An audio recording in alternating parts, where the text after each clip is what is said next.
So this book is dedicated to, as the poem was referenced earlier, to Eric Garner, who was this African-American person who was killed in a chokehold by the police, one of many African-American people who were the victims of police brutality. And any one of them, Trayvon Martin could have been the iconic person who could have been referenced. Another person could have been referenced for this, Mr. Brown, who was also killed, shot in the back 20 times when he had no weapons in his hands, and so on.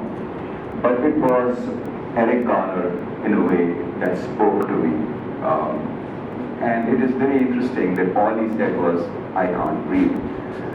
And the book itself is dedicated to him, and actually to that quote of his. We don't require necessarily very literate or educated people to make memorable statements or statements that define our age for us.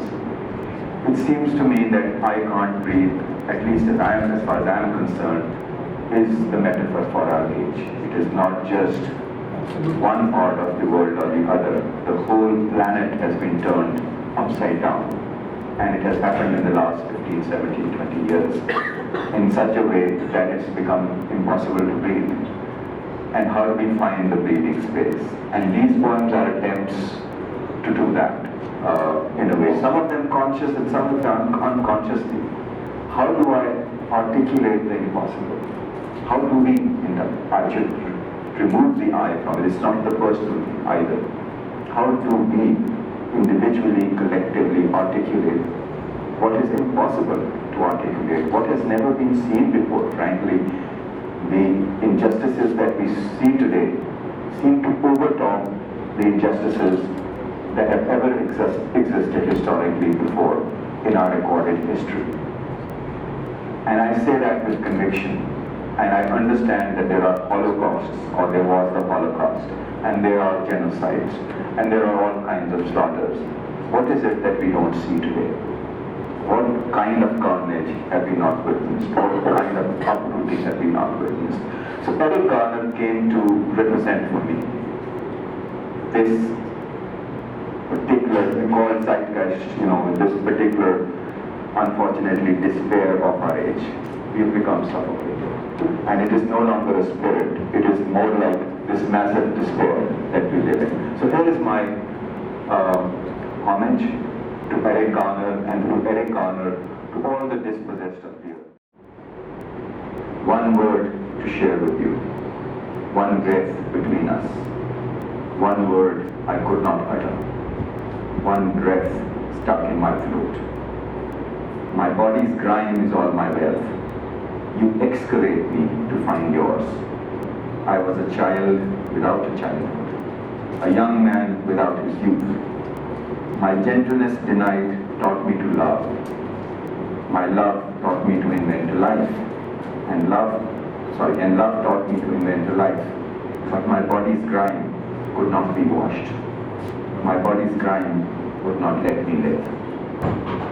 एक सांस है, एक लफ्ज़ आपके साथ बांटने के लिए. I can't breathe. I can't breathe.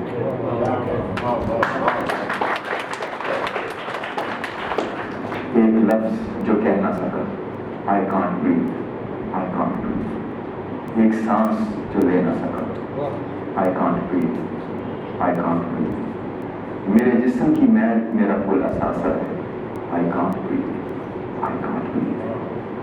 आप मेरे जिस्म की कान को खोलकर अपने एहसासे बनाते हैं. I can't breathe. I can't breathe. एक सांस है, एक लफ्ज़ आपके साथ बांटने के लिए. I can't breathe.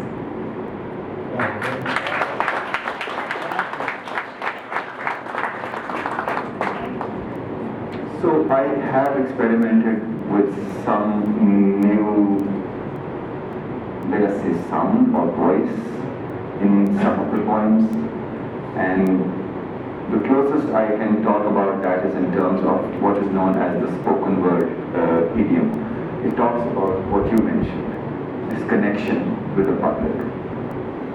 And like Arif Saab, and without disrespect to Professor Yaqub, I think the academics are responsible for separating the poet from his or her audience. And they have made the poet and writing poetry the activity of elites, and it has become more and more arcane. The idea is, can we bring it back to the public? Can we connect back to the public? And this is where the spoken word tradition, which is a more contemporary tradition, becomes very important. So here is a poem that I would like to read for you, and this is with apology to some of you, because those of you who are at the International Islamic University, because I read this there as well. So there will be some duplication, obviously, but I do want to share this poem with you. It's called "I Was Born an Enemy." We don't know about it, but we will become one. Here is it for your consideration. I was born an enemy. I was born an enemy, but I did not know it then. The Sandman came and shut my eyes. The clatterer lurked in dark corners, waiting to pounce, and only a sacred verse kept it at bay. In the morning I was the sparrow and its mate. In the afternoon a dog looking for shade. Come evening a woman whose glimpsed hair flashed in the sun's dying light, as she flung it back, bathing in a stall without a roof. At night a mouse pretending to be a lion's companion, sometimes a prince dispossessed of his state. I was born in many lands. I have traveled across many seas, scaled mountains and trekked through timeless deserts. I have been many people. मुझे देखो तो सही, मेरे जिस्म के कितने टुकड़े हैं। एक एक हिस्सा कभी जिसका नाम था और वो अपने नाम से पहचाना जाता था, आज गुमनाम है। Each part of my body had a name once, cherished and pleasing. No more. Like me, it is now without a name. कुछ नहीं, कुछ भी नहीं. A nameless fragment of many holes, and those holes with no face, no hands, arms, eyes, ears, legs, feet. Those holes without a heart, lungs, liver, guts. Those holes that have but one designation now, a generic one, Dushman. I was born an enemy, but I did not know it then. I read about myself in books growing up, not knowing yet of race or color, caste, class or creed. Not understanding yet differences in belief, oblivious to gender. And I financed myself with those who taught me, with the language they spoke, and those who wrote the books I read, their ideas and their judgments. And I came to see myself as a stranger in my own land, as an alien among those I grew up and lived with, as one unfamiliar with a language, my own, but a confrere of those that brought to me the flames of their scripted words.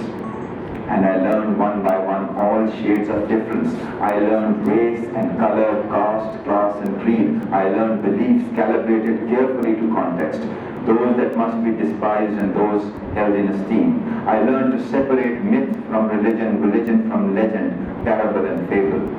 I learned some tales were history, some history legend. That what was outside the province of my preceptor's intimacy was all fable and superstition, a false shadow of the real and the true. I learned gender, male versus the female, biologically and mentally at odds with each other, each behaving in ways ascribed to each to maintain integrity of kind, one above the other always, but differently in different societies, oppressive and abusive in mind, broadly coordinate and honored, with a play of delicate differentials in another.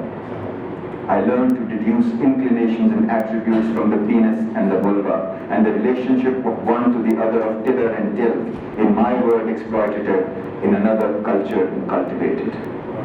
No matter how intensely I learned to admire those who taught me, strove to observe laws and etiquette they had established, honor their rules, precepts and axioms, respect and celebrate even their rituals of euphemism and equivocation, their subtleties of differentiation, I was not the right color, the right race, not from the right society, not the right society.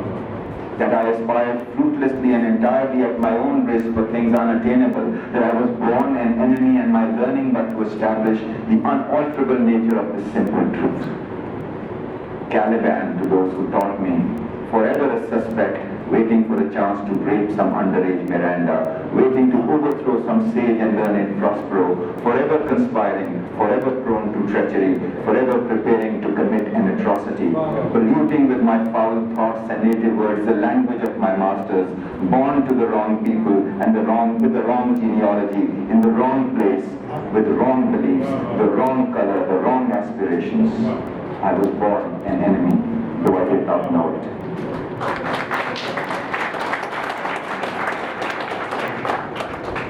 And here I am, a peevish and fretful poet, clumsy and uneasy as I recover, almost as if by accident, bits and pieces of lost, severed and discarded selves, torn limbs and body parts that once were mine, from the maktar, the whale field that is my present, from the wasteland that is also the graveyard of histories, primitive and odd, contemporary and outdated, neither this nor that in the wilderness of life, adrift in vagaries of gendered forms, beyond race in the power play of races, of no class or status or rank, वो जिसकी कोई औकात नहीं, कोई वक़्त नहीं, fighting I am told modernity and progress, with a combustible mix of words and words, cross-pollinated by stranger languages, stoked by a kindling of wild thoughts, Dukhandi roti, Sulanda salan, Ahanda palan, caught between damning desire and deadly rage, forever condemned to render my dry bones as the final offering to the altar of indifference. Yet why does my heart falter when I look up and find you, armed and ready among those I am preparing to resist?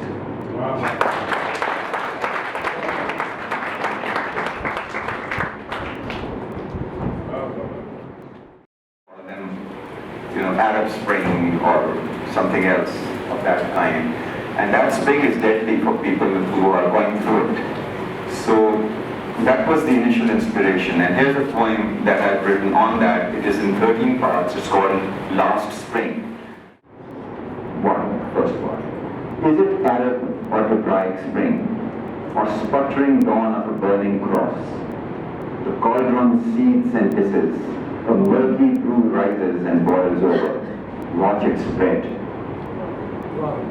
Spring soot and winter ash, autumn pile and summer spite.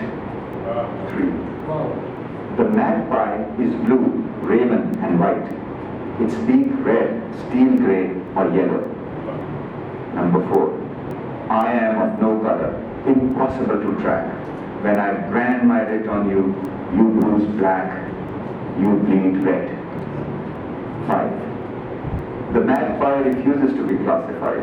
At times, its tail is green, its head and wings chestnut, its back and breast azure of many shades of pea, olive or turquoise, rose legs of granite grey, and bill, coral, mustard or black. For all that, simply a relative of crow. 6. And crow has a harsh bark, is a sapient bird with a flinty beak. It ushers no spring, but cares for its kind, shares food with its flock. It feeds on fruit and grain, on earthworms and crop pests, frogs, lizards and young mice, minnows and fish, even carrion. It raids nests for eggs and hatchlings. 7. A shadow of no color hovers over Earth's spring, a blazing light that dazzles eyes and differentiates into a rainbow's bars. White light cures into leaf and flower, infects bird and beast with tint, pigment and paint.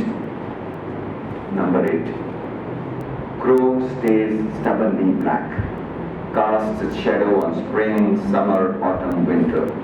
Crow shades eyes, dark as darkness alone, dark as truest blood. Crow circles above and warns, crow comforts. 9. A murky brew stirred with exquisite malice, spitting tarnish and taint, hissing slander and calumny, while fiery cloudlets of smoke rise to entrance invisible nostrils. Crow watches attentively. 10. The magpie feeds on caterpillars, flies, beetles and grasshoppers. It sups on small rodents and snakes, decaying flesh of animals and scraps left over by predators. It too steals eggs and hatchlings from other birds.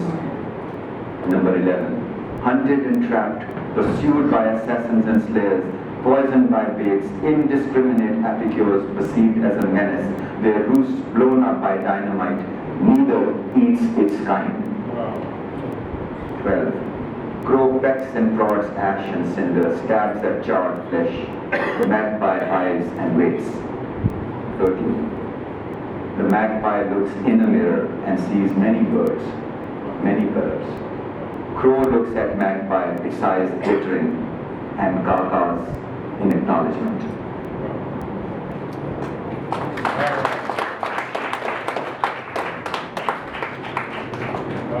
So what I will share with you now is called Ugu Kore. It is come look, come look. Pigeons and cattle, rabbits and lizards, they are all for you. Run up and see.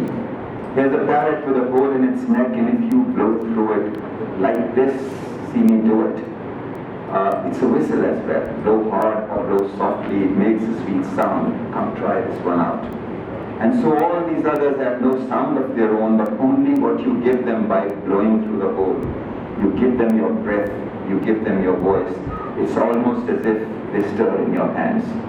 Clay toys shaped and molded and baked in a fire, clay doves and clay horses, each one just for you. A cart and its wheels with axle and spokes, an ox yoked to it, or a bear if you wish. There's more if you like, much more than all this. Let me untie the bundle and show you what else. Look, here, a mud oven, all ready for use. Come close, you can touch it. It won't come apart. Pots, serving trays and saucers, clay skillets and pans, bowls, sifters, colanders, jars, dishes and spoons. There's a pestle and a mortar to grind your spices. And all that you can wish for, take your pick or take it off. You just need a house. You just need a household. And everything to run it is there for the asking. And when you are done and tired of it all, you may toss these away without worry or care. Our mother, this earth, will take them all back, and rains wash and sweep them down rivers and creeks, into ponds and pools, into water holes and bogs. And again I will venture, as I have long done, forever and a day, through seasons and years, and dredge up the loam, the pitch and the clay, and once again knead it and mold it and sculpt it in forms that you see, in shapes that you love. Doves and horses, young birds and beasts, cuckoos and goats, I bring them to you. Pigeons and cattle, rabbits and lizards, they're all for you. Run up and see.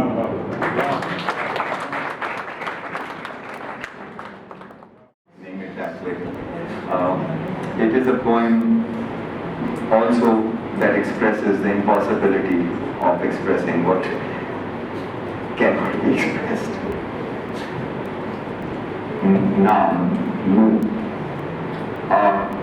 nu, Ninma, Brahma, Brahman, Brahman, Brahman, Abraham, Ibrahim, Ibrahim, Rahim, Abraham, Ram, Ram, Rama, Mara, Mariam, Mary,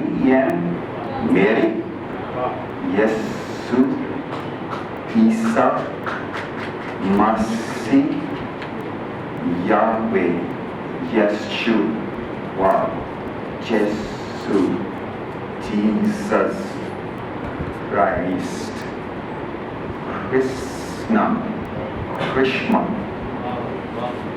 Krishna, Radha, Radhe, Ram, Rab, Rabba, Abba, Ram, Sita, Sat, Satguru, Satnam, Ram, Leela, Lilith, Allah, La ilaha, Aloha, Hashem, Il-Allah, Lillah, Leela, Ram, Leela, La ilaha, Elohim, Il-Allah, Kalma, Kalima, Kalima, Ma.